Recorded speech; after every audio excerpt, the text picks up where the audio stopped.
one of the things is that many persons have already been attending Men's Night of Praise over the last 9 years. And we always try to keep it at a very high level, and this year would be no less. We would be doing the same as we have done in previous years.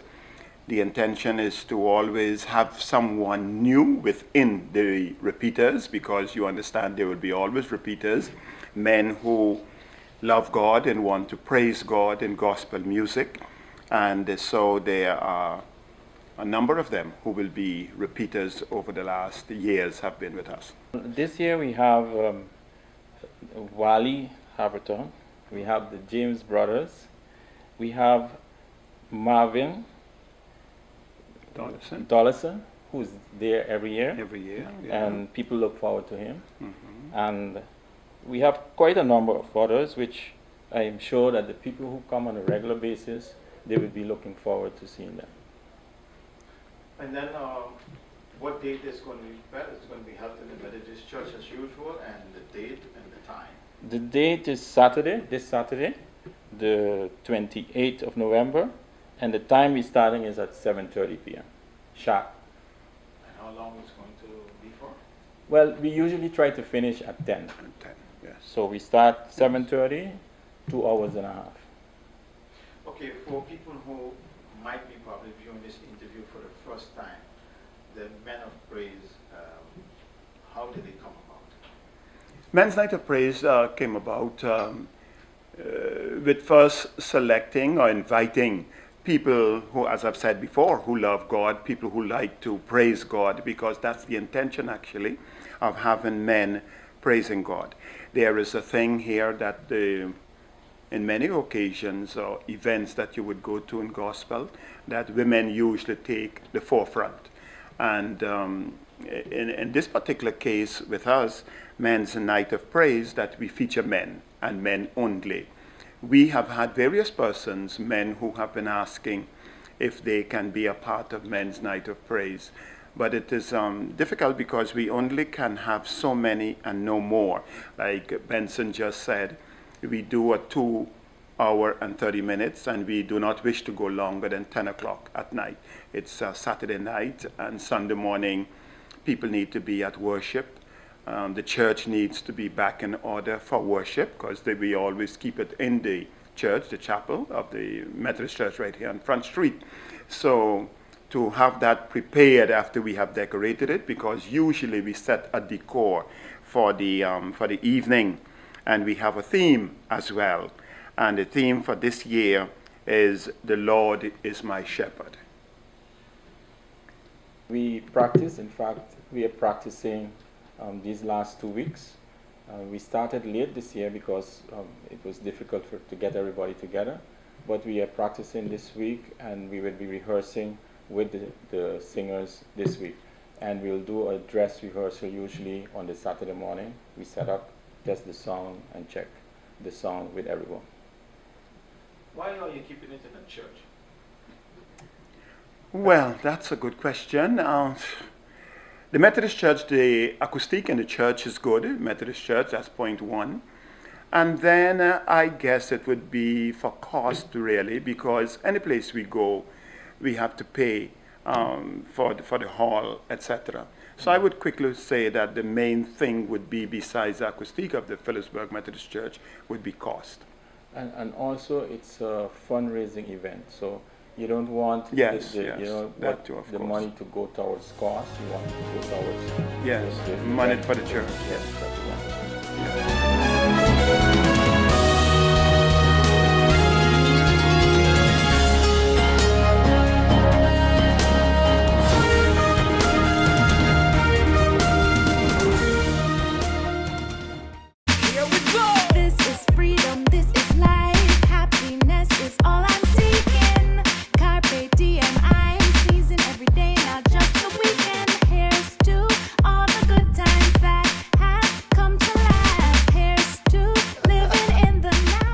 Afford what you crave, life just gets so good.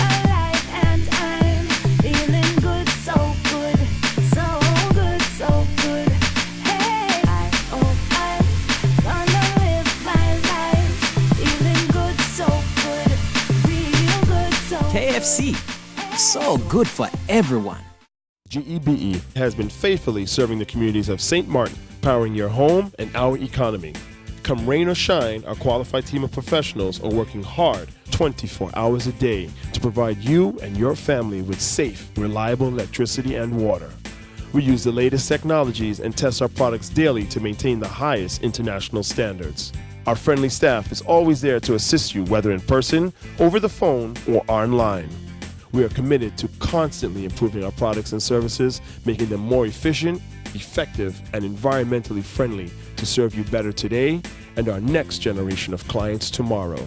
GEBE, powering a brighter future. Our friend Megawati is here with tips to save you energy. 1. Turn your airco temperature up. 2. Use a ceiling fan instead. 3. Buy energy-saving products.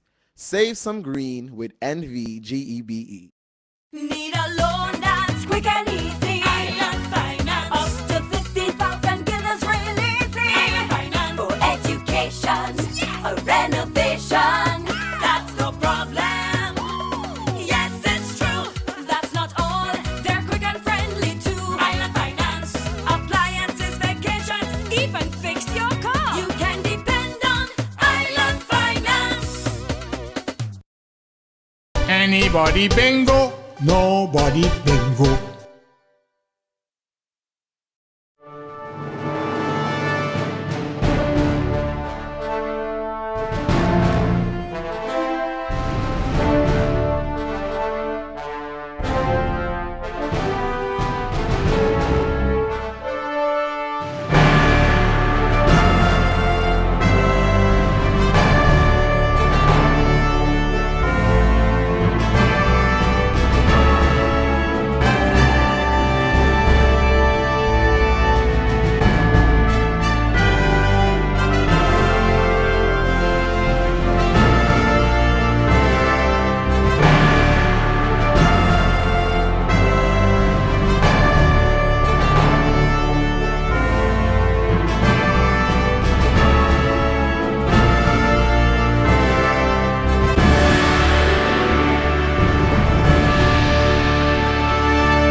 In the Sport and Innovations category is Kids Racing categories, cycling.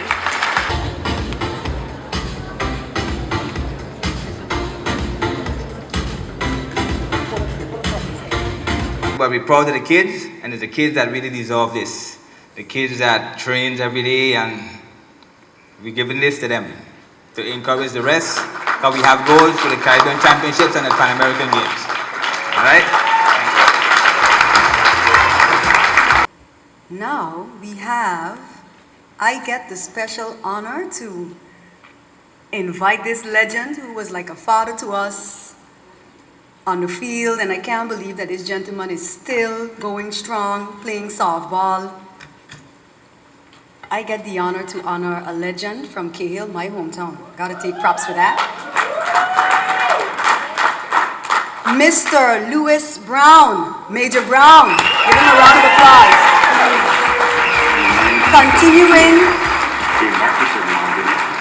Continuing with the sport of baseball.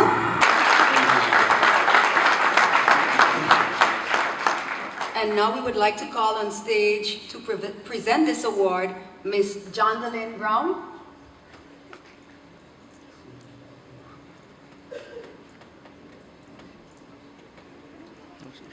Isn't she pretty? Give her a round of applause.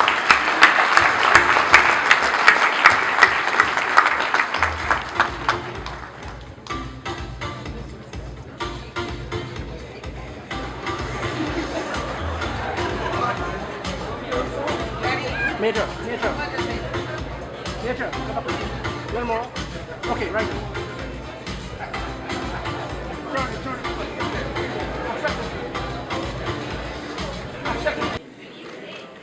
Less talk and more play. I enjoy sports any kind.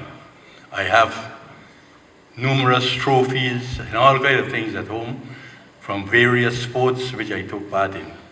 And I always played to win. They said, show you a loser, and I show you a good loser. I never was a good loser. I love to win. So I practiced and I tried to teach the children the same thing. I was involved in Little League for many years, and I tried to teach the children that discipline, and after discipline, then you go forward in sports.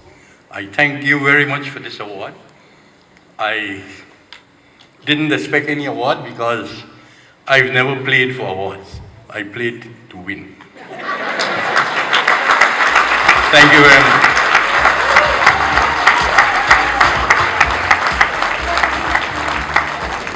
Winner in the Best Sports Organization category is St. Martin Volleyball Association.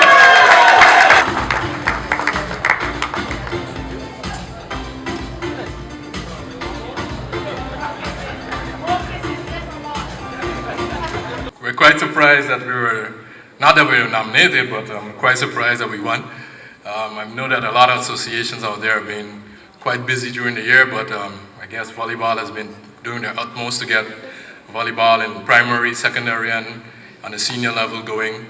Since we took over again in 2009 after a 5-year dormancy, I said volleyball is back up almost to where it used to be, so I also must say congratulations to all the icons and the veterans that have been nominated here tonight and winning awards. Some of my family also, Mr. Sam and Aldo Jacobs. I also played baseball, so not only volleyball. Okay? Thanks a lot. Seriously. And he did an excellent job. But Great job. Yeah. And you know, it's a teamwork. It's not an individual work thing. It's a teamwork. So it's based on all the scores tallied, then you'll get the score. So he's a bit disappointed. However, he got the best speaker. So I think that calls for a celebration. His mom just walked in. Leroy's mom just walked in. Yes, so his team, mommy, his team, is second place. They're not losers. They're second place winners. But he got the best speaker. Leroy's mom, your son, got best speaker for this debate.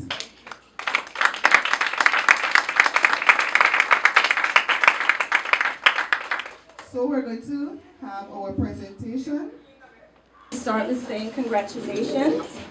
And you may not know this about me, but I have participated in speech competitions, and my colleague can tell you it didn't go well for me either.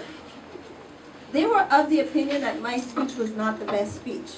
I thought differently. That was a learning experience, because first I had to face my biggest fear and get up in front of people I did not know and do something I wasn't comfortable doing. And that made me a champion. Not the medal that I got, which I didn't get, but I did get an applause and a certificate. It was the action that I took. Do you understand? You faced yourself, you faced your fears, you faced an audience. And that's more than amazing. So we'd like to give you these medals on behalf of your school. And as inspection, we want you to know that we're proud of you. I've already got ideas running in my head, so I'm expecting that you receive these messages telepathically and you know what to do next. So we're just going to call your names and we'll present you with your medals of participation. Okay? So first up, in no particular order, is Jason Baxter.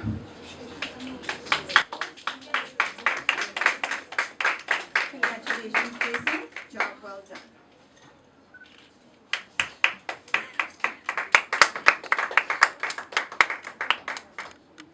Very nice. Jason, we need to see you. Come, Jason. Yeah, there you go. Rai Stewart. This is my buddy.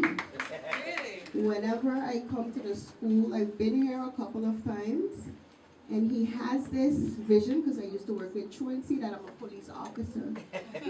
So whenever he sees me, he's like, Well, you're here to check on us, I guess. So I must say I am very, very proud of you. I knew you had it in you, and I told you that all the time, right? So you proved me right. So keep it up. Thank you.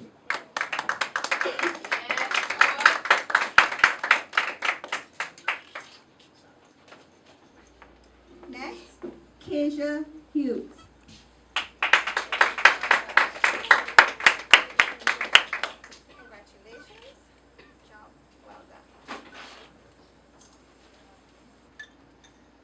Mikai Emmanuel. Kaya. Very good, Micaiah. Good job. Deandro Warning.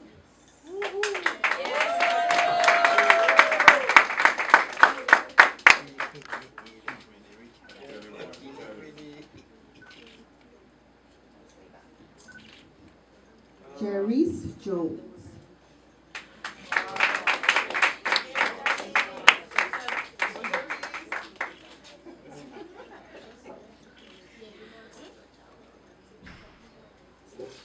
Joseph Lejeune.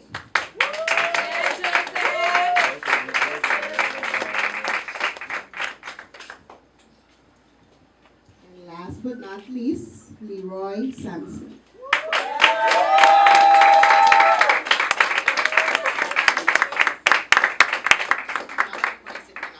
We want to see Leroy.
It's been said that behind every door, possibility awaits.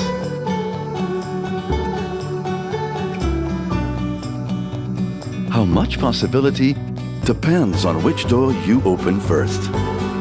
Every day, we help our customers discover the possibilities in their lives. It all starts with a conversation. Scotiabank. Discover what's possible.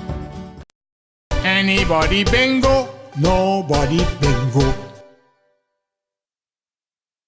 After World War II, when decolonization waved through the world, the Dutch Labour Party, the Dutch Labour government in 1972 decided for Suriname to be independent before the end of 1976. In 1973, a new government, the NPK, the NPK coalition in Suriname came into power, predominantly consisting of Creoles. While many ethnic groups lived in the country, Creoles and Hindustanis were the largest ethnic groups, and political relations were gauged by the sentiment of these two groups towards each other. When they cooperated, the country prospered. When not, politics became nervous and unstable. Between 1958 and 1967, they cooperated. And with the largest investments in mining and hydro energy made, Suriname experienced a decade of prosperity. In 1967, elections ended with Hindustanis in the center of power.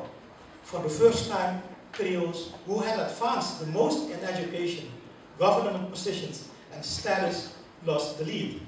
So they joined forces and they won the next elections in 1973. Their admission of independence coincided with the Dutch decolonization strategy. So the Creole-led government proclaimed independence by the end of 75, while Hindustanis, the largest ethnic group, felt excluded. Those much in favor of it, enthusiastic, nationalistic, proud, and with Dutch support. And the other side was concerned for the hasty preparation and feared hostility and oppression. Politicians in Suriname and in Holland, preparing the independence, paid much attention to legal, political, and financial matters like the constitution, a flag, a treaty, money. While all of this was important, the country lacked a national dialogue and initiatives on nation building. Preparations were rushed to meet a deadline. Distrust emerged. Hindustanis feared cultural dominance by Creoles. Creoles feared economic dominance by Hindustanis. The population became sharply divided. Distrust and fear began to steer the behavior. The results were civil unrest, hard talk, fires set on government buildings, and people fleeing the country. Fear is a bad advisor. The effects on the country were devastating. Suriname lost a third of its population. 130,000 citizens from all ethnicities fled to the Netherlands. For many years thereafter, these 130,000 were labeled as traitors for leaving. This accusation was unjust and unfair. Meanwhile, the social and economic damage to Suriname was disastrous. The country lost its doctors, its teachers, police officers, nurses. Families were torn apart. Assets were abandoned and lost. A week before independence, before the date of independence, coalition and opposition in parliament found each other and the constitution could be adopted unanimously.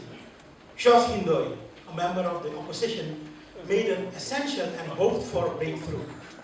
He had seen the polarization advance with the risk of an unfolding civil war.